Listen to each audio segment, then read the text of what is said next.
ആ വലിയ മരമല്ലേ? ആ വലിയ മരങ്ങൾക്ക് അറിയാലോ. ഓ നമ്മുടെ നാട്ടുമ്പുറത്തുണ്ട്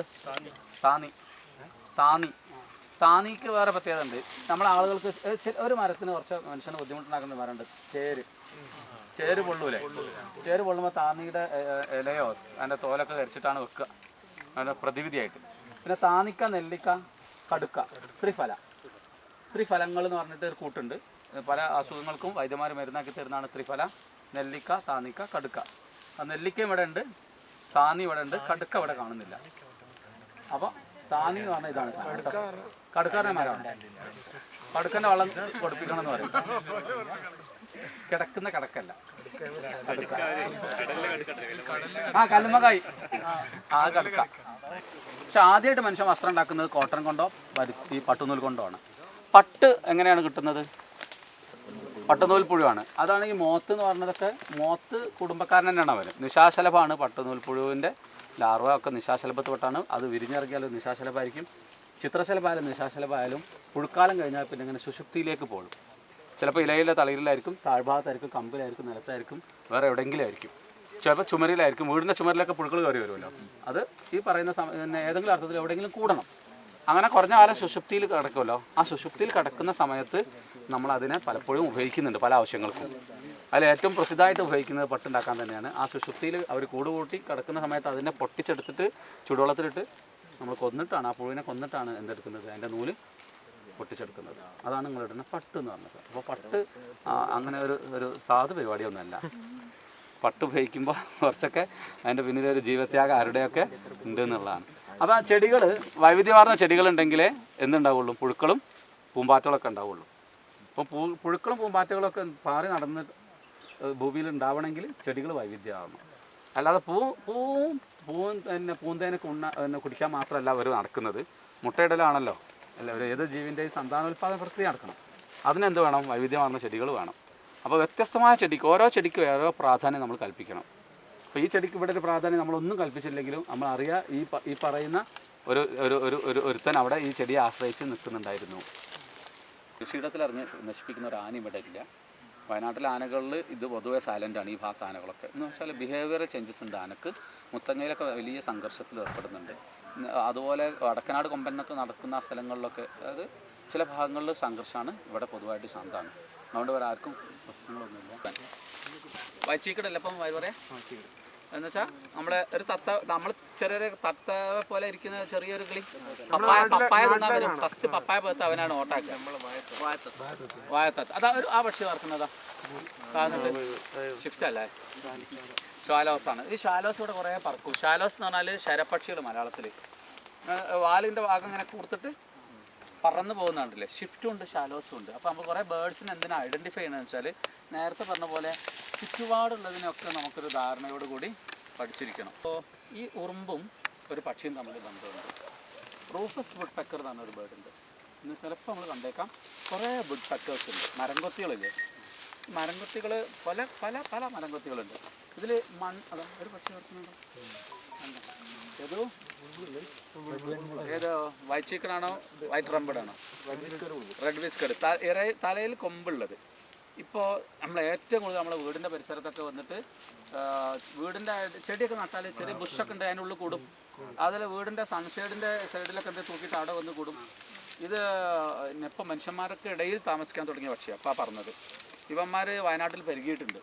കാരണം ഇത് വയനാട്ടിൽ കാട്ടിൽ, പ്രത്യേകിച്ച് മുത്തങ്ങ പോലെ കാട്ടിലൊക്കെ കാട്ടുതീ ഉണ്ടായി. അപ്പോൾ കഴിഞ്ഞ വർഷം കാട്ടുതീ ഉണ്ടായിരുന്നു വ്യാപകമായി, കഴിഞ്ഞ വർഷത്തെ തൊട്ടുമ്പത്തെ വർഷം. അതിൽ ഞാൻ കാട്ടുതീ കെടുക്കാൻ വേണ്ടിയിട്ട് സന്നദ്ധ സംഘത്തെ ഉണ്ടാക്കിയിട്ട് നമ്മൾ പല കാട്ടിലേക്കും ആളെ വിട്ടുകൊണ്ടിരുന്നു. അതിൽ ഒരു സംഘത്തെ നമ്മൾ ബന്ദിപ്പൂർ കാട്ടിലും മുതുമല കാട്ടിലൊക്കെ പോയിരുന്നു. അപ്പോൾ മുതുമലയിൽ തൊപ്പേക്കാട് എത്തുമ്പോൾ ഇവിടെ നോക്കിക്കഴിഞ്ഞാൽ മല ഇങ്ങനെ കത്തുന്നതാണ്. അപ്പോൾ നമ്മൾ കത്തുന്ന വഴിയെ പോകാൻ പറ്റില്ല, കെടുക്കാനും പറ്റില്ല. അപ്പോൾ നമ്മൾ കത്താത്ത വഴിയെ പോയി അങ്ങോട്ടേക്ക് വരുന്നത് തടയാണ്, പിന്നെ മഴങ്ങും. അതിനാണ് ഓപ്പോസിറ്റ് നമ്മൾ തീ കത്തിക്കാൻ പോവുക. പക്ഷേ സംഭവം എന്താ വെച്ചാൽ, ഈ വയനാടൻ കാടുകൾ മുതൽ മുതുമല കാട് വരെ അങ്ങനെ മൊത്തത്തിൽ കാടിൻ്റെ അടിയിൽ ആര് വന്ന് കൂടിയുണ്ട്? ഈ ഒരു ലണ്ടാന ക്യാമറ എന്ന് പറയുന്ന നമ്മൾ അരിപ്പൂല്ല, നമ്മളിപ്പോൾ ഗാർഡനിങ്ങിന് ഇന്ത്യയിലൊക്കെ സാധനമാണിത്. ഇങ്ങനെ ചെറിയ ചെറിയ പൂക്കൾ ഉണ്ടാവും, എന്നിട്ട് കറുത്ത കായ ഉണ്ടാവും, പഴുത്താൽ പച്ചക്കായ പഴുത്ത് കറുത്താവും. ആ ചോപ്പ്. ഈ ഇവിടെ കാണുന്ന രണ്ടിനം ചെടികൾ, ഈ ചെടിയും അതുപോലെ തന്നെ ആ ലെൻഡാനയും നമ്മുടെ ഇതിനെന്താ പറയാ, കാട്ടപ്പ, കമ്മ്യൂണിസ്റ്റ് പച്ച എന്നാണ്. ഈ കമ്മ്യൂണിസ്റ്റ് പച്ചയും ഇത് രണ്ടും ആ ലെൻഡാൻ്റെ കമ്പ് പൊട്ടിച്ചു. ആർക്കെങ്കിലും കാണാത്തതുണ്ടെങ്കിൽ ഈ രണ്ടിനെ നമ്മൾ ഇൻവേസീവ് ആയിട്ടുള്ള ചെടികൾ നടക്കും. അധിനിവേശ സസ്യങ്ങൾ, ഇൻവേസീവ് അധിനിവേശ സസ്യങ്ങൾ പെരുകി പെരുകി പെരുകി അടിക്കാട് കംപ്ലീറ്റ് ഇവരുടെ കൺട്രോളിലായി. അപ്പോൾ ഒരു കാട്ടിൽ സാധാരണ ഈ ഇവന്മാരുണ്ടാക്കുന്ന അപകടം എന്താ കാണണമെങ്കിൽ നിങ്ങൾ മുത്തങ്ങ പോയാൽ മതി. അത് മഞ്ഞപ്പൂ ഉണ്ടാവുന്നത് അവിടെ ഒരു സെന്ന എന്ന് പറഞ്ഞ ചെടിയുണ്ട്. 3 ചെടികളാണ് വയനാടിനെ തകർക്കുന്നത്. ഈ കാടുകളിൽ ഭാഗ്യത്തിന് അത് വന്നിട്ടില്ല. സെന്ന പറഞ്ഞാൽ കണിക്കൊന്നല്ലേ.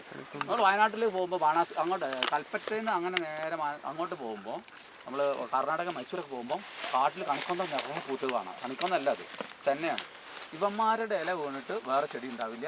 ഇത് അടിക്കാട് കൂടിയിട്ട് ഇതിങ്ങനെ വേനലിൽ ചുള്ളിക്കമ്പുകൾ കംപ്ലീറ്റ് ഉണങ്ങിയിട്ട് ഇത്തിരി തീപ്പൊരി കത്തിയാൽ പിന്നെ ഒരു പെട്രോൾ വെച്ച പോലെ കത്തും. അപ്പോൾ ഞാൻ തീ എടുക്കാൻ പോകുന്ന നമ്മുടെ സംഘം അവിടെ ഇങ്ങനെ ദൂരെ കത്തുന്ന കണ്ടിട്ടുണ്ട്. പെട്ടെന്ന് പൊട്ടിത്തെറിച്ചിട്ട് അത്രയും ചൂടും കമ്പുചുള്ളികളല്ലേ, പൊട്ടിത്തെറിച്ച് അങ്ങോട്ട് പാറി ഇലകളടക്കം തൊട്ടടുത്ത് കാട് കത്തുന്നു. അപ്പോൾ നമ്മൾ കെടുത്തുന്നതിൻ്റെ ഓപ്പോസിറ്റ് പോയാണ് കത്തുന്നത്. നമ്മൾ അതിനിടെ കുടുങ്ങിപ്പോകും. അങ്ങനെയാണ് കഴിഞ്ഞ വർഷത്തിൽ 2-3 വർഷം മുമ്പ് ഒരു ട്രക്കിംഗ് ടീം എന്താ പറയുക, തമിഴ്നാട്ടിൽ നിന്ന് കയറിയില്ല, സേലത്തുനിന്ന്.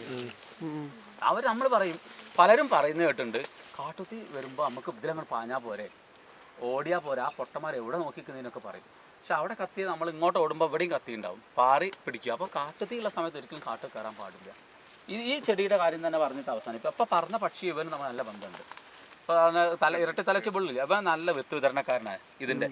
ഇത് ഇഷ്ടം പോലെ കഴിക്കുക, എല്ലായിടത്തും വിതരണം ചെയ്യുക. അങ്ങനെ ഈ കാട് മൊത്തം ഇവരുടെ കൺട്രോളിൽ വരും. അപ്പോൾ നമ്മൾ ഒരിക്കൽ കാട് വെട്ടിക്കഴിഞ്ഞാൽ പിന്നെ കാട്ടിൽ പൊന്തുന്ന ഇവന്മാരായിരിക്കും. അപ്പോൾ നമ്മൾ ചിലപ്പോൾ അങ്ങനെ ഉണ്ട്, ചിലർക്ക് സംശയമുണ്ട്, കാടൊക്കെ കത്തിയാൽ പിന്നെ നമുക്ക് കാടുണ്ടാക്കി കൂടെ. അപ്പോഴേക്ക് ആരാ തിരിച്ചു വരുന്നത് വെച്ചാൽ ഇവന്മാരുടെ ആധിപത്യം ഉണ്ടാവും. പുതിയ വിത്ത് വീണ് ഇപ്പോൾ ഈ ചെടിയുടെ വിത്ത് വീണ് മുളച്ചെന്ന് വരും, പക്ഷേ എല്ലാ ചെടിയുടെ വിത്ത് വീണ് മുളക്കില്ല. അപ്പോൾ വിത്ത് വീണ് മുളക്കണമെങ്കിൽ അനുകൂല കാലാവസ്ഥകൾ ഒരുപാട് വേണം. അപ്പോൾ വയനാടൻ കാട്ടിൽ പുതിയൊരു മരം ഉണ്ടാവുന്നില്ല. 100-200 കൊല്ലം കൊണ്ട് കഴിഞ്ഞാൽ മിക്കവാറും മുത്തങ്ങ കാട്ടിലൊക്കെ വേസമരങ്ങൾ മാത്രമാവുകയും അങ്ങനെ പോവുകയും ചെയ്യും. അപ്പോൾ ആ ദുരന്തങ്ങൾ നമ്മൾ കാണാൻ പറ്റും. അപ്പോൾ കിളികളെ ഓരോന്നോരോന്ന് ഇങ്ങനെ ഇടയ്ക്ക് ഇങ്ങനെ അപ്പോൾ ഒന്ന് സ്ഥലം ഉണ്ടാകും.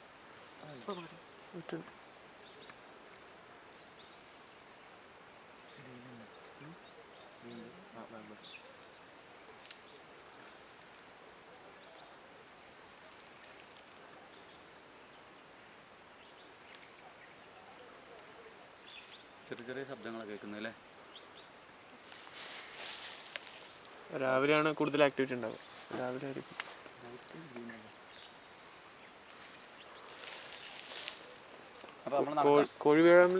അപ്പോൾ ഇതിന്റെ കാര്യം പറഞ്ഞില്ല, ഇത് ഉറുമ്പ് കൂടാണ്. ഉറുമ്പ് കൂട് ഉപേക്ഷിച്ച് കഴിഞ്ഞാൽ മിക്കവാറും റൂഫസ് വുഡ് പെക്കർ ഒന്ന് ഓട്ടം ഉണ്ടാക്കിയിട്ട് അതിൻ്റെ ഒരു കൂടായിട്ട് മാറ്റും. റൂഫസ് വുഡ് പെക്കറും ഉറുമ്പും തമ്മിൽ നല്ല സഹവർത്തിത്വമുണ്ട്. റൂഫസിന് മുട്ടയിട്ട് മക്കളുണ്ടാകുമ്പോൾ റൂഫസ് എന്ത് ചെയ്യും, ഒരു ആഹാരം കൊണ്ടുകൊടുക്കും വുഡ് പെക്കർ. ആ ആഹാരം കഴിക്കാൻ ആർക്ക് പറ്റും? ഉറുമ്പിന് പറ്റും.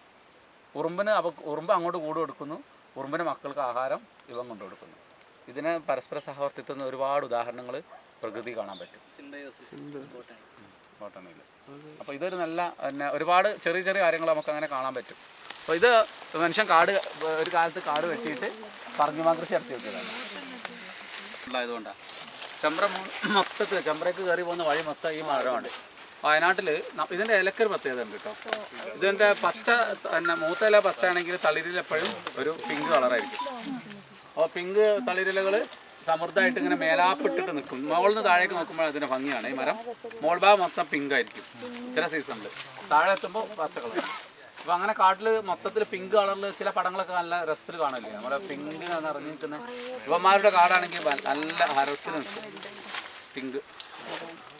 പിന്നെ കാട്ടിൽ എപ്പോഴും നമ്മൾ കാണേണ്ട ഒരു കാര്യം, ചിലർ ആട് മൊത്തം അടിക്കാടെല്ലാം വെട്ടി ഇതുപോലെ ക്ലിയർ ആക്കി കൊണ്ടുവരുമ്പോൾ നഷ്ടപ്പെടുന്നത് പലപ്പോഴും മരങ്ങൾ മാത്രമല്ല, കാടിന് കാടായിട്ടും മരങ്ങളെ നിലനിർത്താൻ പലപ്പോഴും സഹായിക്കുന്നത് വള്ളിപ്പടർപ്പുകളായിരിക്കും. അപ്പോൾ നല്ല കാറ്റുണ്ടാവുമല്ലോ, ഒരു മരം ഒറ്റയ്ക്ക് നിന്നാൽ ചിലപ്പോൾ കാറ്റിൽ വീണ് വരും. ആ മരവും ഈ മരവും തമ്മിൽ ഒരു കണക്ട് ചെയ്തിട്ട് ഒരു വള്ളിയുടെ ഒരു ബന്ധമുണ്ട്, ഒരു കൂട്ടിപ്പിടുത്തമുണ്ട്. പരസ്പരം ഒരു കണക്ഷൻസ് ഉണ്ടെങ്കിൽ, മേലാപ്പിൽ ഒരു പിടുത്തം ഉണ്ടെങ്കിൽ മിക്കപ്പോഴും മരം അങ്ങനെ നിൽക്കുന്നത് കാണാൻ പറ്റും. ഒറ്റമരാണെങ്കിൽ ചാഞ്ഞും ചെരിഞ്ഞും വീഴാനും സാധ്യതയുണ്ട്. അതിന് കാട്ടിൽ പൊതുവെ സഹായിക്കുന്നത് ഈ ഒരു ഇഞ്ച എന്ന് പറഞ്ഞ ചെടിയില്ലേ, ഇഞ്ച. അപ്പം മിക്ക നാട്ടിലും ഇഞ്ചക്കൊല്ലി അല്ലെങ്കിൽ ഈ ഇഞ്ചിപ്പാറ, എങ്ങനെ ഇഞ്ചിയല്ല പുഞ്ചക്കൊല്ലി അങ്ങനെ കാണാം. അപ്പോൾ ഈ ഇഞ്ച എന്നുള്ള ഈ ചെടിയിൽ മുള്ളുണ്ട്. പക്ഷെ ഇഞ്ച നിറയെ ഹോസ്റ്റ് പ്ലാന്റ്സ് ആണ്, പല പല ബട്ടർഫ്ലൈസിൻ്റെ ഹോസ്റ്റ് പ്ലാന്റ് ആണത്. നിറയെ പൂക്കളുണ്ടാകും. ഈ പൂക്കൾ മേലാപ്പ് ഇട്ടിട്ട് നിൽക്കും. അതുപോലെ ആ ചെടികളുണ്ടല്ലേ അവിടെ മോലാണ്ടില്ലേ, ഇതൊക്കെ ഉണ്ടല്ലോ ഇഞ്ച വള്ളിയാണതല്ല, മുള്ളുണ്ട്, ഒന്ന് ശ്രദ്ധിച്ചാൽ മതി. തൊട്ട് മുള്ളു കാണും.